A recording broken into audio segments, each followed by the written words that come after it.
One, two, three. Sound check.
Anytime. You give me an answer.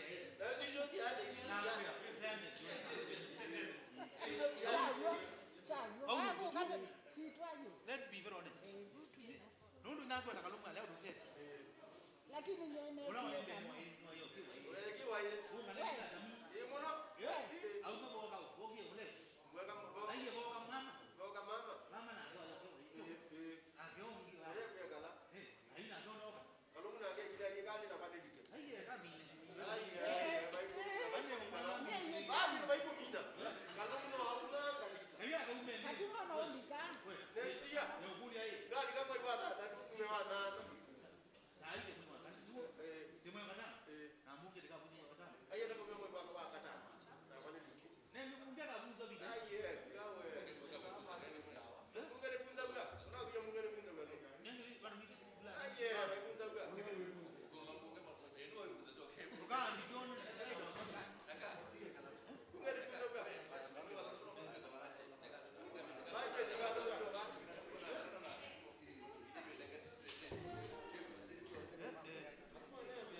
us pray.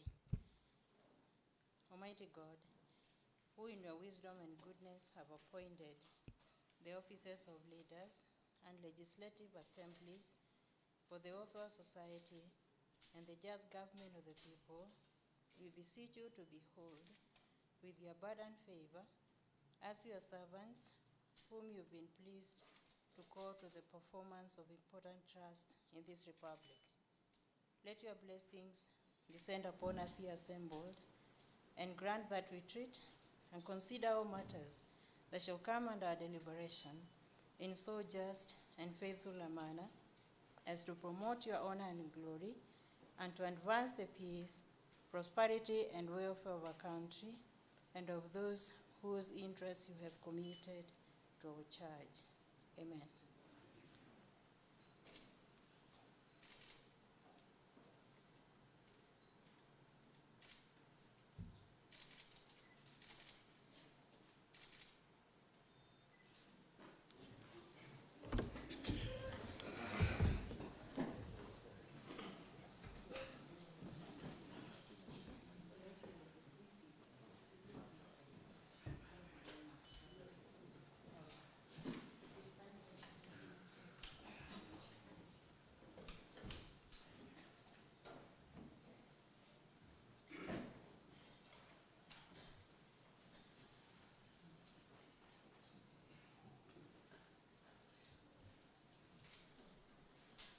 Never mind, members. It is in order, all right? It is in order, so we're trying to settle down. I need this computer.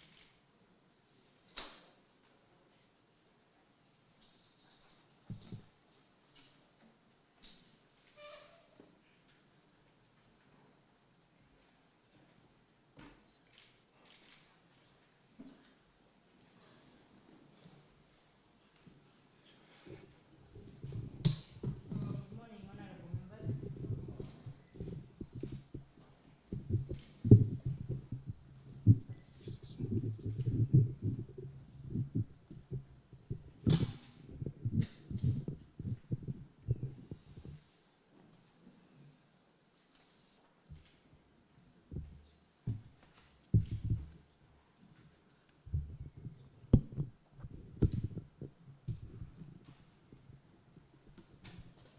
Let me just improvise. Just turn the mic this way.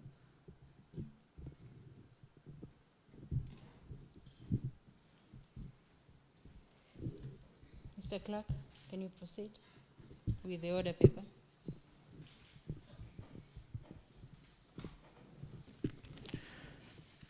Order number 1, convocation. Thank you. Honorable members, Your Excellency, the Governor, Dr. Alfred Mutua, the County CEC is present with us, our guests, the County Attorney, ladies and gentlemen, and members of the fourth estate. Good morning and welcome to you all. Today, Your Excellency, at this particular moment, I take great pleasure to welcome you and your team to this sitting, which we regard really as a special sitting because you have agreed to grace the occasion. I welcome the members back from the short recess that they went for. And I want to commend you members that during the period that you've been in the short recess, I have noted your desire to keep your people safe and to continue serving them, even in very difficult circumstances. And I would still seek, honorable members, and remind you that you continue being true to the public health protocols on coronavirus as they were set out by the President in his last order and as guided by the Ministry of Health. Your Excellency and honorable members and the honorable DG, I wish to pass the apology of the Senator for Machakos County, Honorable Agnes Kavindu. He had also been invited to join us in this special sitting, but she had been invited to join us in this special sitting, but she had to attend to duty out of this country on a very short notice. Your Excellency, she would have made the occasion even better under Standing Order number 20, Suborder 2 of this Assembly Standing Orders, flagging you as you give your speech to this Assembly, but that has not been possible. We believe it will be on another day. Honorable members, Standing Order number 18, Suborder 1 of the Assembly Standing Orders provides that the Governor shall address a special sitting of the Assembly once every year and may address the Assembly at any other time. Honorable members, pursuant to this provision, the Assembly requested His Excellency the Governor to attend to this sitting today and address us, and we really thank him for agreeing to so attend. Honorable members, I just wish to remind you that Standing Order number 20, Suborder 3, provides that when delivering an address to the Assembly, the Governor shall be heard in silence, and the address shall not be followed by any comment or question. Honorable members, before I invite His Excellency the Governor to address this sitting, I take the opportunity to remind you members of your oath of service. You are required to defend the Constitution, but topmost, you are also required to serve your people. 58 years ago, when this country got independence, the late president and the founding father of this nation gave 3 enemies that we needed to defeat as a nation, and that is poverty, disease, and ignorance. We have not yet defeated those enemies. We have tried as a nation by bringing on board the principle of devolution, and that is why we are here. We are children of devolution. And this is to remind you members that as we still have those 3 enemies at the back of our minds, we have more challenges brought about by the era we are living in, the COVID-19, and the hardship it has created amongst the masses that we represent. The Jubilee government brought up the 4 big agenda, and they are still intended to serve those 3 enemies that we identified at independence. And so, honorable members, always remember that you're sitting on that seat because you're required to serve your people. And in everything we do, including the speech that we're going to listen to from His Excellency, let us look through that speech and see how we are serving the purpose of eradicating poverty and disease, a little bit of ignorance amongst our masses. And let us see how we can go through the speech and foster the 4 big agenda. Thank you very much. Honorable members, I now take this opportunity welcoming His Excellency the Governor to give us his speech for the benefit of the people that we represent. Thank you very much, members. Your Excellency.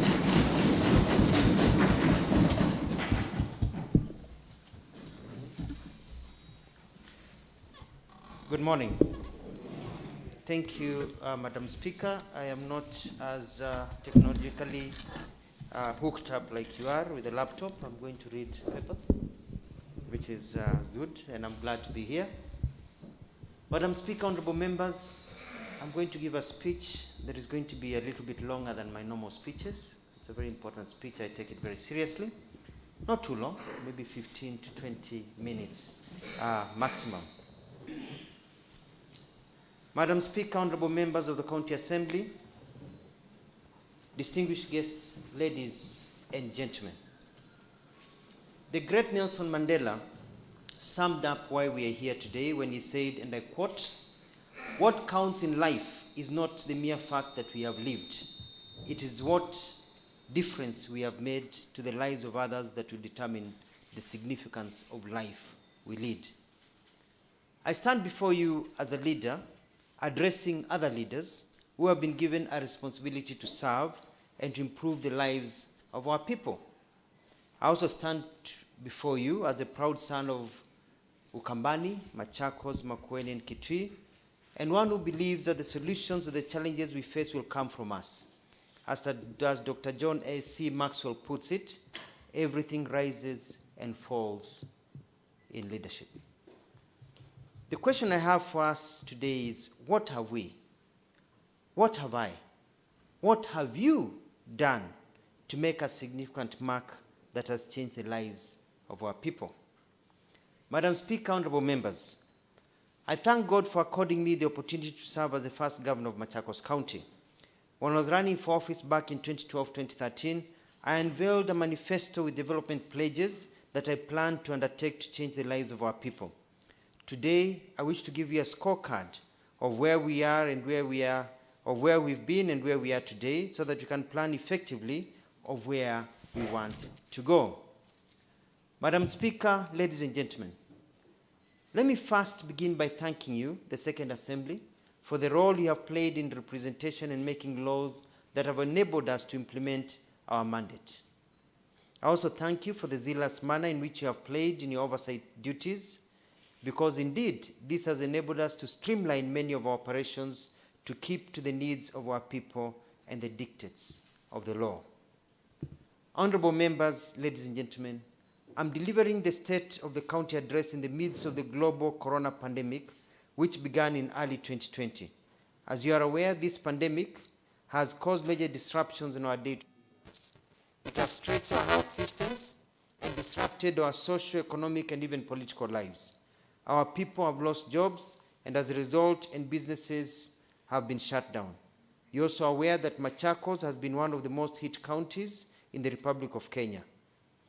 And also, we have lost quite a number of our people to this terrible disease.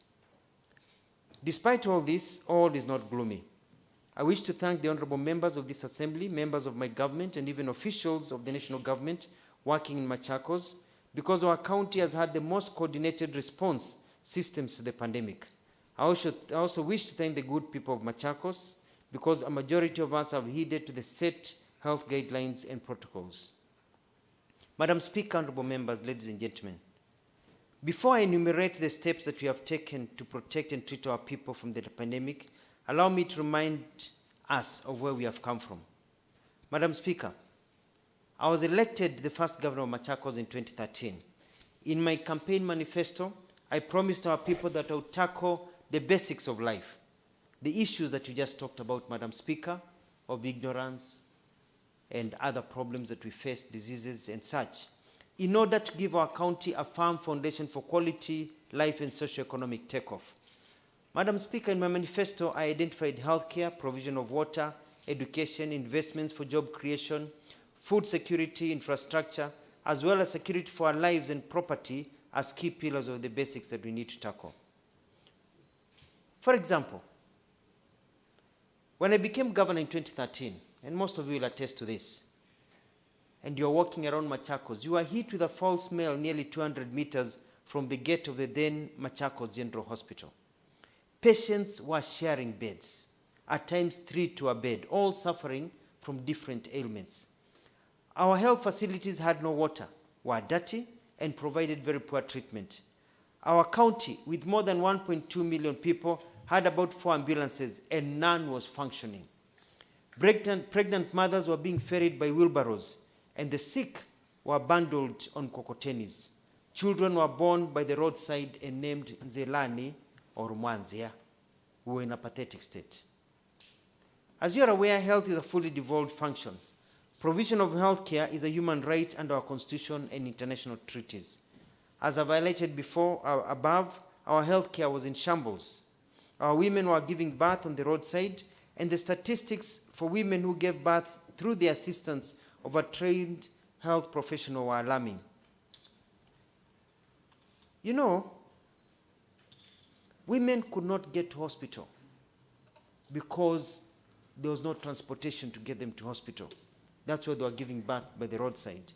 I immediately bought 70 van ambulances, one for each location, and 10 motorcycle ambulances for the hilly and formal settlement areas.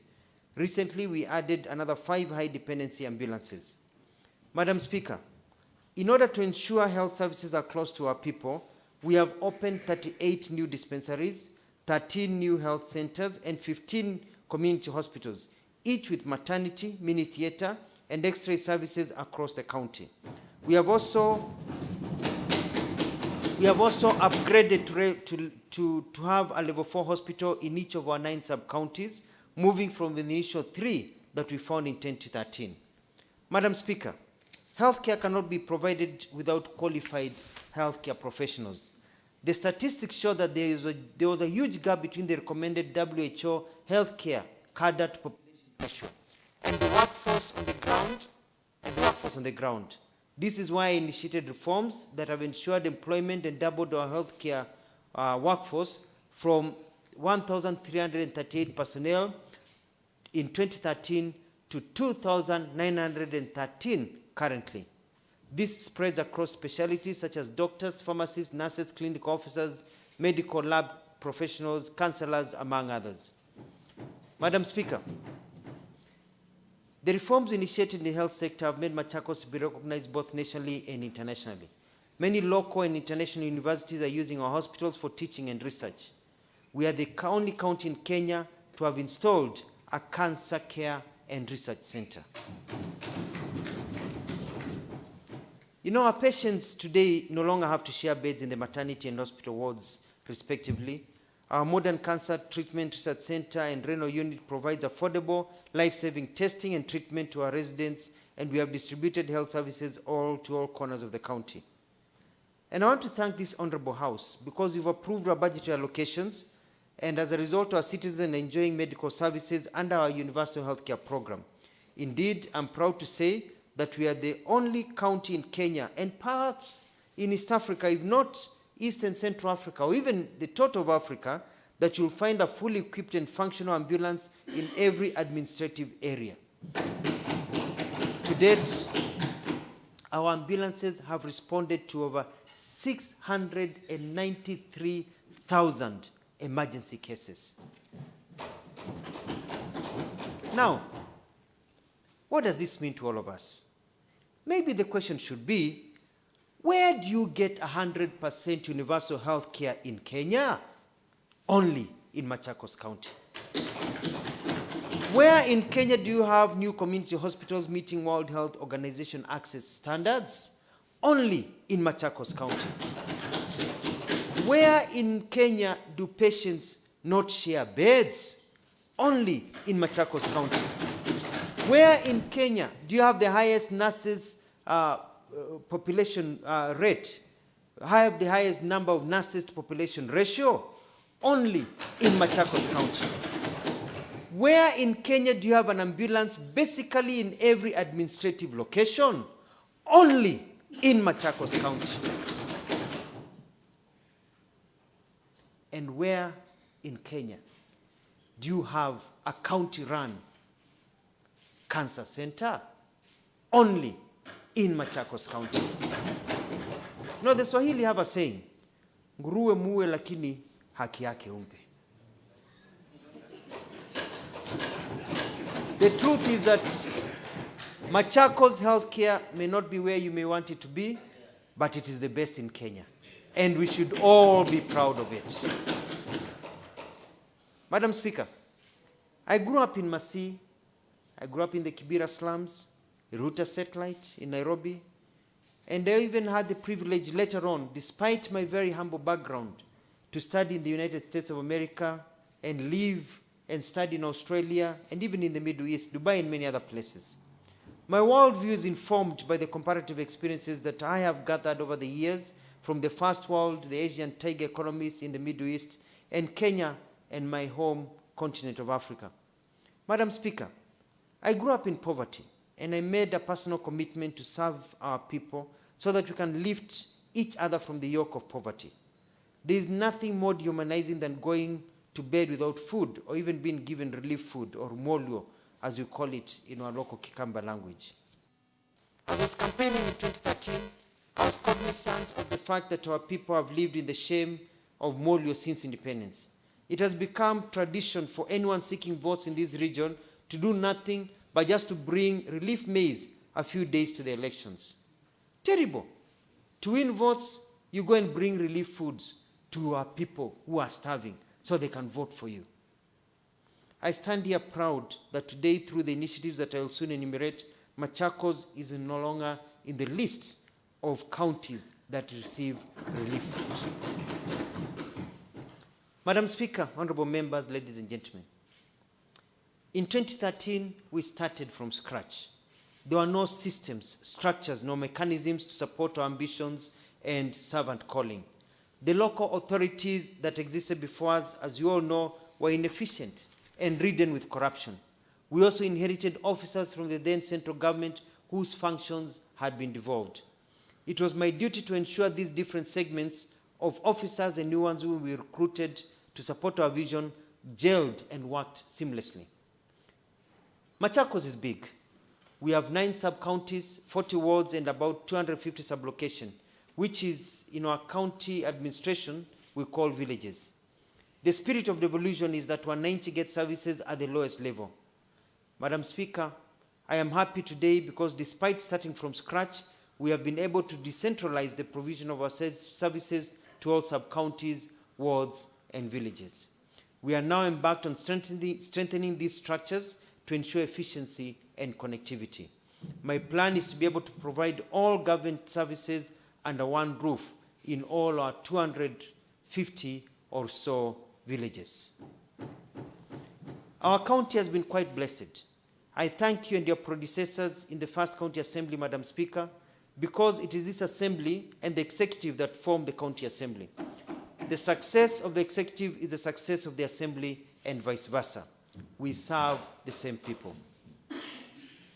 You know, we've been able to make mind-boggling development, socio-economic and political service strides. I call them mind-boggling because others can't believe they happen. And they give them other names because they are beyond what they think is possible. Under my leadership and with the support of this Honorable House, Machakos has become the fastest growing county in Kenya, a fact which has been proven by research findings commissioned by a number of both national and international research institutions. We have opened up previously disadvantaged regions of Machakos and made them proud to be not only Kenyan, but importantly proud to be associated with our county. As members will already be aware, my motto from the start has always been Kweta na Kweka. That is, to promote and fulfill the promise through action. Madam Speaker, honorable members, ladies and gentlemen, thanks to our aggressive programs, we have successfully eradicated the shame which came with the yearly provision of molio, the emergency relief. I am proud to say that our mothers no longer will have to walk tens of kilometers to get drinking water for their families. Our children don't have to suffer the shame of spending days without taking a shower when going to school, and thousands of our fathers now have decent income to take care of their families thanks to our agriculture and business growth supporting programs. In the last 8 years, my government has set up projects that have in turn attracted investors to our county. Indeed, our programs in various sectors, which I shall elaborate further, have contributed to making my government the most responsive to the needs of wananchi. In doing all this, we have had good governance, value for money service structures, and fight against corruption. Through transparent, people-centered systems, we have been able also to make people feel they are part of the government. This is important to me, and which is why at the beginning of my first term, I willingly presented myself and still remain the only top public servant to undergo a full voluntary and public lifestyle audit, because I can account for each and everything that I have. Now, Madam Speaker, some may argue that I'm just making big statements. We have done this, we've done this. Maybe it's time to get some specifics so that the naysayers can realize the truth that this House and my government knows. In 2013, I promised our people that provision of water will be a priority. I'm proud to inform this Honorable House that Maji ni Haki Yako Household Water Program has succeeded. And we have reduced the average distance to and from water sources from 12 kilometers in 2013 to 3 kilometers today through the county. The adoption of solar-powered boreholes and treatment works have also made the projects financially manageable. Maybe I can also ask the question, where else in this country will you find boreholes operated with solar, where wananchi don't have to pay to power generators or pay for electricity? Only in Machakos County. As of today, Madam Speaker, my government has built 8 new water treatment plants, 8 that you can go and see and touch. We have 4 mega dams that we've built in your areas that you know. We have another 370 earth dams across the county, 298 weirs across the county. We have drilled 617 boreholes, which have helped us to provide access to clean and hygienic water for both domestic, livestock, and agricultural use. Let me repeat myself, Madam Speaker. We have drilled 617 boreholes, which are solar powered. Where else in this county, Kenya, will you ever find a county that has drilled not 400, not 300, not 200, not 100, even 70 new boreholes? Nowhere, only in Machakos County. We have distributed 2,000 water tanks of 10,000 liters across the country, and we also have elevated 17 50,000 liter mega tanks to help distribute water to our peri-urban and urban areas. When I ran for office, I talked about showers. We have built, we have constructed, we have laid 415 kilometers of new water pipeline in the entire county. In addition to this, as a result of our water program and part of our environmental conservation program, we have planted over 3 million tree seedlings, which will benefit over 70,000 residents. Now, when it comes to agriculture, Madam Speaker, we have distributed 36,616 bags of fertilizer to 23,245 farmers and 795 tons of different seeds to 279,510 farmers. We have also plowed 12,932 acres of land for 12,107 farmers and gone ahead to focus on creation of value addition that benefits farmers. We have also set up a new hatchery from which we have distributed 132,846 chicken to 14,227 poor households throughout the county. There is no village in this Machakos County that has not benefited from the free chicks and chicken that we've in this county. Machakos is a region that is defined as semi-arid, but is now the largest producer of fish in Kenya, with the biggest fish farm in this country being domiciled here in Machakos County. My government has focused on fish production and set up a fingerling hatchery. To date, we have distributed 211,500 fingerlings to fish farmers. We have supported these initiatives further by empowering our extension officers through provision of 49 motorbikes to help them visit our farmers more conveniently. Madam Speaker, it is because of these initiatives and many more that today I'm proud to inform you that Machakos is no longer relying on relief food, but is on the path to become a net exporter of food to feed the rest of the country. Madam Speaker, Cooperative societies play a significant role in our economy, and I'm pleased to report that my government has facilitated the registration of 183 new societies since 2013, which benefit over 40,000 members. We have also helped build capacity to 33,509 members from 321 cooperative societies. The members have managed to save a total of 2.8 billion Kenya shillings, which has helped more than 67,000 members to access financing for personal and business growth locally. In terms of value addition through cooperative societies, Machakos has processed over 6,000 tons of coffee from 88,673 farmers. I say Kamitu smiling because they come from that region of coffee with Kangundo, bringing in over 2.1 billion shillings to our farmers. Coffee was dead when we got in here. Now it is giving our people money. We are looking forward to a more income as the coffee prices continue to improve and as we now aggressively reform and revitalize the sector. Madam Speaker, when I took office, I promised our people that I would fix our roads so that our mothers will no longer give birth by the roadside or our sick die on the road as they struggle to get to the hospital. It was sad that in 2013 we still had to carry the coffins of our loved ones on our shoulders due to the bad conditions of our road. This is why my government prioritized road construction and invested heavily in this sector. In total, we have tarmacked nearly 100 kilometers of new roads using our county resources, graded over 3,600 kilometers of roads since 2013. We have also constructed many drifts, bridges, and installed culverts to manage storm waters. From this summary, Machakos is currently the leading county in road development in Kenya. Madam Speaker, honorable members, in trade, enterprise development, and investment, we have constructed 53 new market sheds, benefiting over 25,000 traders and creating market reach for more than 100,000 farmers countrywide. We have constructed 5 bus stops and set up a business incubation center, which will benefit about 2,000 Machakos residents annually. We have also provided 158 boda sheds to our boda drivers. Towards cutting down costs and making our paving affordable, we have built a cabro making factory at the Machakos new city grounds, and will now be able to come to your towns in all the worlds and be able to lay cabro because we have our cabro making machine.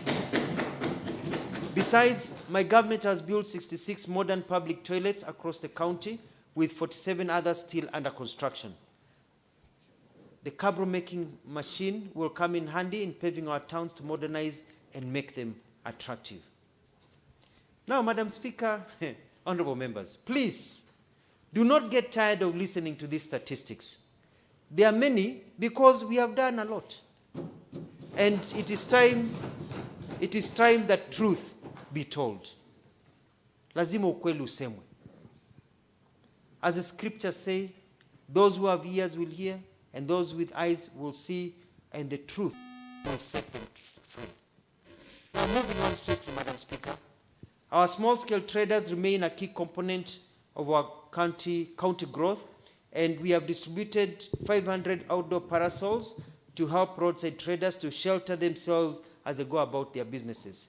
My government has fenced several markets and constructed a perimeter wall in the River Open Air Market, benefiting more than 1,000 traders.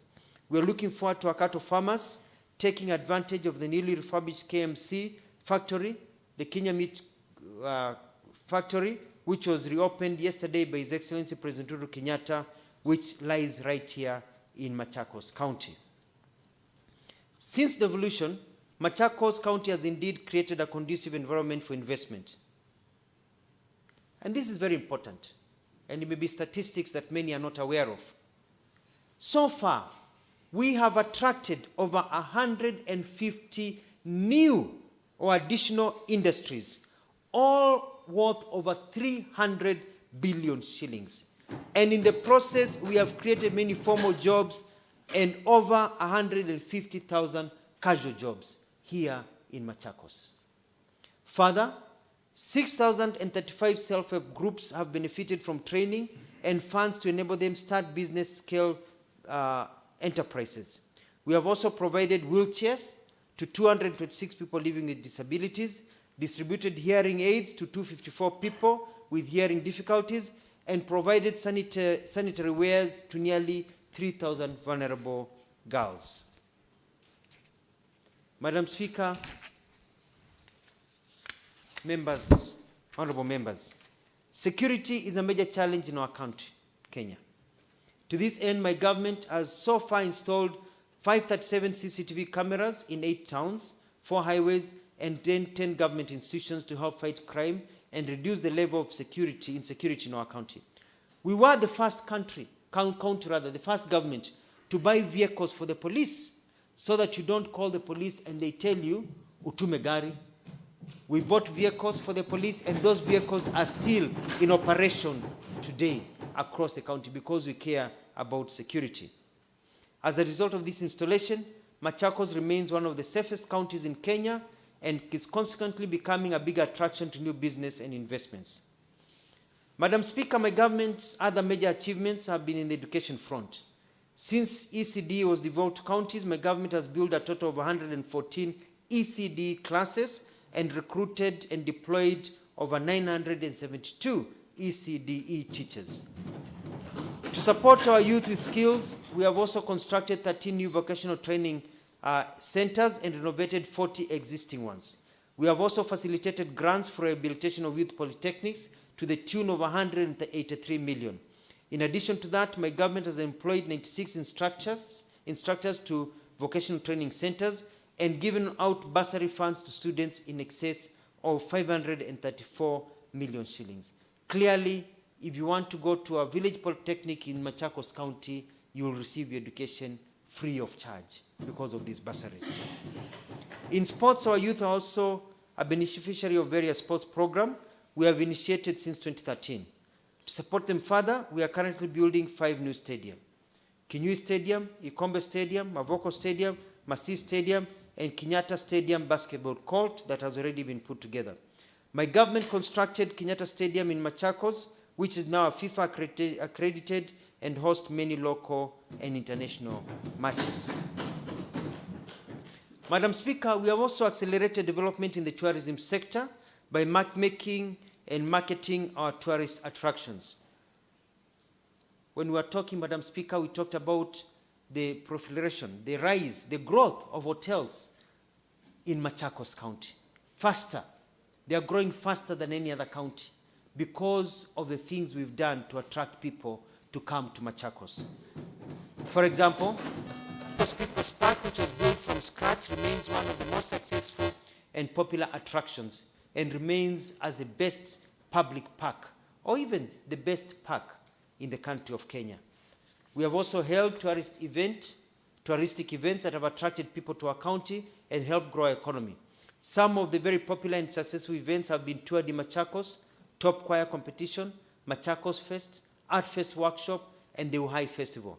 To support these initiatives, we built the iconic Machawood Studios and set up Kamba Cultural Centers to create employment and spur economic growth.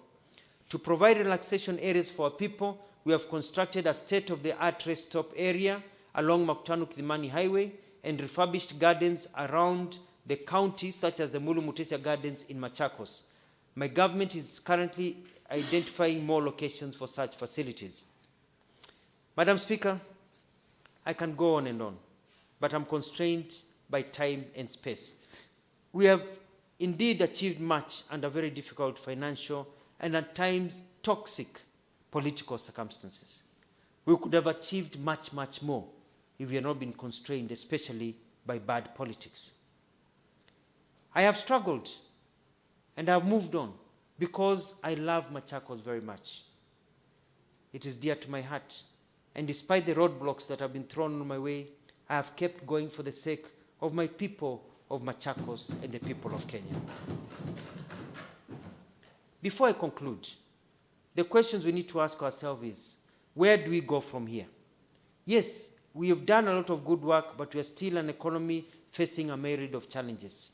We still have high unemployment, and opportunities for growth are not what they should be. Madam Speaker, I humbly propose the following. Number one, as leaders, we have had enough political games and theatrics, sarakasi, which appears to be the curse of African politics. Let us shift our minds from the pull me down syndrome to lifting each other and working together as a team for the benefit of our people. Let us put our efforts together to come up with solutions.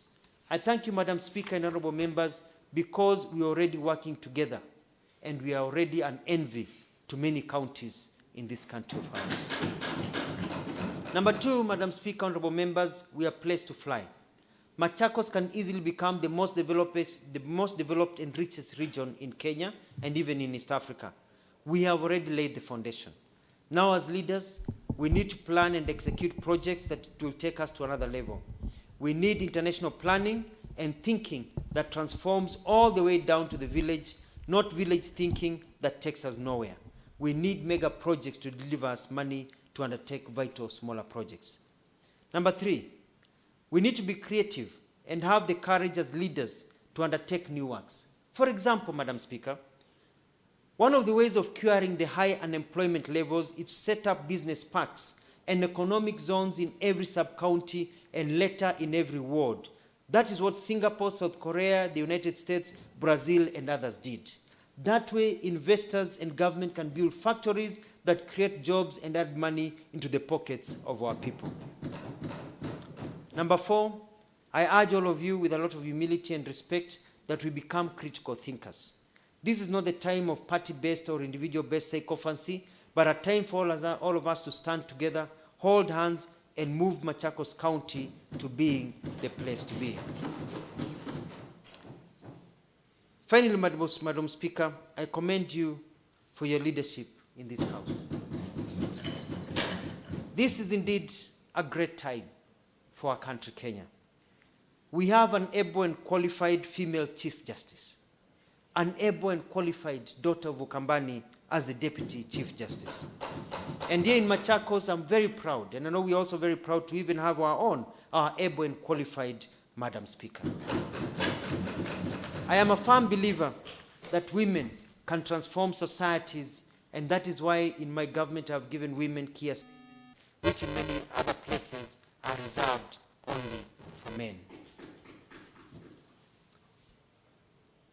Finally, Madam Speaker, I wish to reiterate that I'm committed not only to transform Machakos, but to play my part in making Kenya the country it ought to have been many years ago. This is why in 2022, I will be vying to be the 5th President of the Republic of Kenya. Charity begins at home, and this is home. And I request for your support. As we say in Maendeleo Chap Chap, kwa uwezo wa Mwenyezi Mungu inawezekana na itawezekana. Or as we say in this honorable house, mbele iko sawa. Thank you and God bless you all.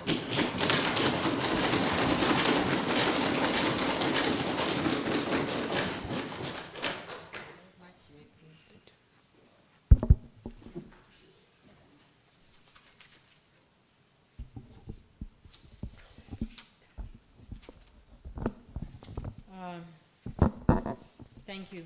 Thank you very much, Your Excellency. And I can assure you the speech you've given is not too long for this House to debate, and it will be debated starting this afternoon, as is the custom under the standing orders. Am I being on the handset? Am I being recorded on the handset? Is this one recording on the handset?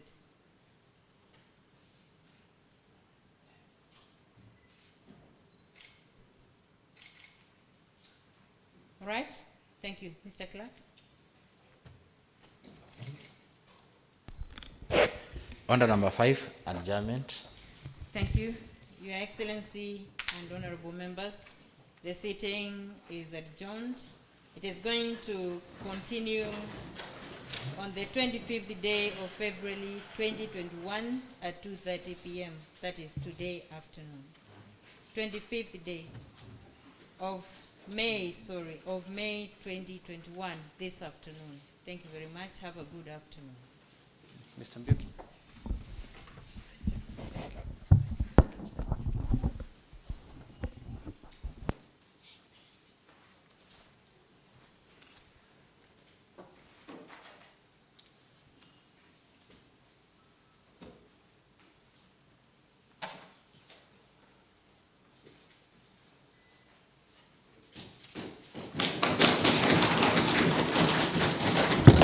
Opposed?